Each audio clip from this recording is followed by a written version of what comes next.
तो चलिए हम लोग बात कर लेते हैं। सबसे पहले उत्तर प्रदेश होमगार्ड की वैकेंसी आ चुकी है। आई होप आपने नोटिफिकेशन देखा होगा। ठीक है, उत्तर प्रदेश पुलिस रिक्रूटमेंट में, ठीक है, यहाँ पे पढ़ो यूपी पुलिस होमगार्ड रिक्रूटमेंट आ चुका है। ठीक है, अब मैं थोड़ा सा इस पे ऊपर मैं बात करूँ, ठीक है, कि कितनी वैकेंसी आई है क्या है। तो सबसे पहले तो जान लीजिए आप, ठीक है, कि भाई नोटिफिकेशन कब आया था, 18 नवंबर को आ चुका था। आज 20 नवंबर है, नोटिफिकेशन की ज़्यादा दिन नहीं हुई है। एप्लीकेशन स्टार्ट 18 नवंबर से हो चुका है। लास्ट डेट 17 दिसंबर है, यानी लगभग आपको एक मंथ की प्रॉपर टाइमिंग आपको दी गई है। ठीक है, एक महीने की प्रॉपर आपको टाइमिंग दी गई है। फी पेमेंट 17 दिसंबर तक आपको करेक्ट कर देना है। करेक्शन एज पर शेड्यूल अभी आपको नोटिस किया जाएगा करेक्शन कब करना है। ठीक है, उसके बाद थोड़ी सी अगर हम और बात कर ले तो अगर आप जनरल कैटेगरी से हैं, ओबीसी से हैं या फिर ईडब्ल्यूएस हैं तो आपको 400, और अगर आप एससी और एसटी से हैं तो आपको 300 में मतलब देना पड़ेगा एग्जाम फी बेसिकली। ठीक है, आइए आपकी मिनिमम एज क्या होनी चाहिए सर, कि बहुत सारे बच्चों का डाउट रहता है कि सर मिनिमम एज आपकी 18 साल होनी चाहिए और मैक्सिमम एज आपकी 30 साल मतलब 30 साल होनी चाहिए। ठीक है, कितने पोस्ट हैं सर, तो लगभग 41,424 पोस्ट आपको यहाँ पर देखने को मिल रहा है।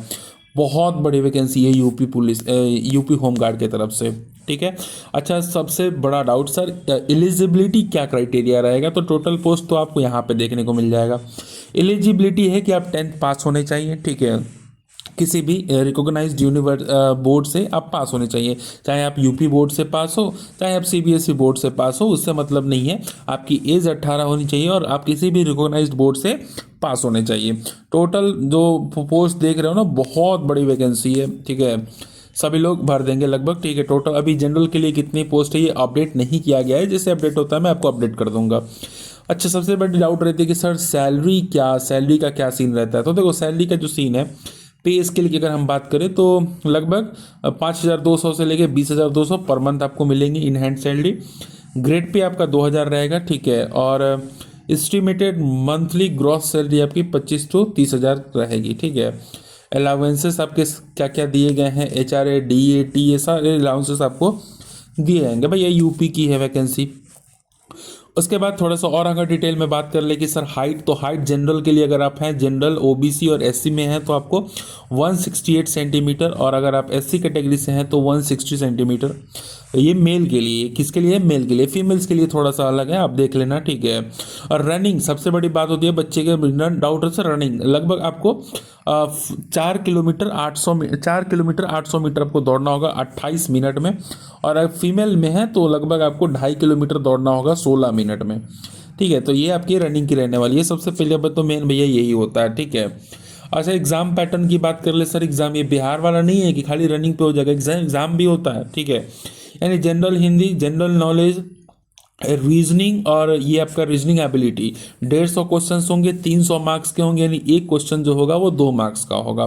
ठीक है, टोटल 150 क्वेश्चंस रहेंगे आपके, 2 मार्क्स के क्वेश्चंस रहेंगे, 300 मार्क्स का होगा। ठीक है, अच्छा सर कैसा एग्जाम रहने वाला है, तो मोड जो होने वाला हमारा वो ऑफलाइन होने वाला है। ऑब्जेक्टिव रहेगा, 4 ऑप्शंस रहेंगे आपके पास, 150 मिनट आपको टाइमिंग दी जाएगी, यानी अगर आपके पास 150 क्वेश्चंस है तो एक क्वेश्चंस पे आपको 1 मिनट की टाइमिंग दी जा रही है। ठीक है, नेगेटिव मार्किंग भी है सर 0.5, यानी अगर आप एक गलत करते हैं तो 0.5 नंबर आपका काट लिया जाएगा। आई होप कि आपको समझ में आ गया होगा। ठीक है, उसके बाद पहले रिटेन होगा, फिर मेरिट लिस्ट आएगी, फिर पीएटी एग्जाम होगा, फिर पीएसटी होगा, डॉक्यूमेंट वेरिफिकेशन, फिर मेडिकल एग्जाम, और फिर फाइनल मेरिट लिस्ट आपकी आ जाएगी। आई होप कि आपने समझ में आ गया होगा। अगर आप समझ गए हैं तो हमारे यूट्यूब चैनल को जीएस पैंथर्स को सब्सक्राइब कर दें। और एक बात, यहाँ पे हमने एनसीईआरटी सीरीज लॉन्च की है, और मैं जल्द ही आपको जीएस का एक स्पेशल मैं बैच लॉन्च करने वाला हूँ जिसमें सिर्फ जीके के बारे में पढ़ेंगे। तो आप हमारे चैनल से जुड़ना मत भूलिएगा।